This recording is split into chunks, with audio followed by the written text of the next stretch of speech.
Vous êtes élève de terminale ou tout nouvel étudiant et vous avez souvent entendu dire qu'il est important d'être autonome ou que vous devez travailler votre autonomie. Lorsque l'on interroge les enseignants du secondaire ou du supérieur sur les principales difficultés des élèves ou des étudiants, le sujet de l'autonomie revient souvent. Deux enseignantes chercheuses de l'université de Reims-Champagne-Ardenne vous donnent quelques pistes pour réussir votre intégration et votre transition du lycée à l'université. Qu'est-ce que l'autonomie et que pouvez-vous faire de concret pour être davantage autonome ? Autonome, c'est un terme qui peut dire beaucoup de choses et tout et n'importe quoi.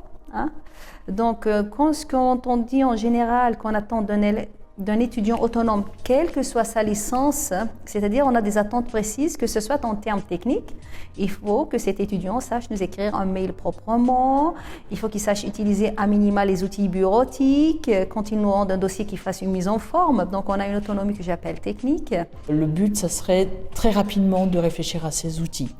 Comment prendre des notes, bien réfléchir à ces fichiers où je range mes notes. Est-ce que c'est du papier, est-ce que c'est du numérique? Donc vraiment réfléchir à une organisation interne avec les outils. Aujourd'hui, on a plein d'outils différents sur les campus qui sont offerts par l'université. Je prends Office 365 par exemple qui offre à savoir déjà faire un planning, qui peut offrir des outils de prise de notes, qui peut offrir toute une série d'autres outils type Teams. Voilà, donc commencer déjà à être un peu familier avec toutes ces possibilités, faire les choix avec les outils qui pourraient correspondre le mieux. On attend pareil de cet étudiant pendant le cours, après le cours, qu'il aille chercher l'info.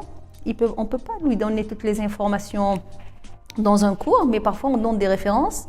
On incite nos étudiants à aller lire quelques références, qu'ils n'hésitent pas à aller par exemple sur le site de la BU, aller chercher l'info, essayer de restituer l'information. C'est un type d'autonomie très très très important. Éviter la procrastination, parce que je crois que c'est ce qu'il y a de pire, de remettre au lendemain, de dire voilà, ça je l'ai fait ou je le ferai demain, c'est pas très grave, d'avoir des mini-objectifs et de se dire bon, ça c'est fait, je suis content, j'ai fait mon travail, je suis content ou contente, j'ai fait mon travail et je peux passer effectivement à faire autre chose.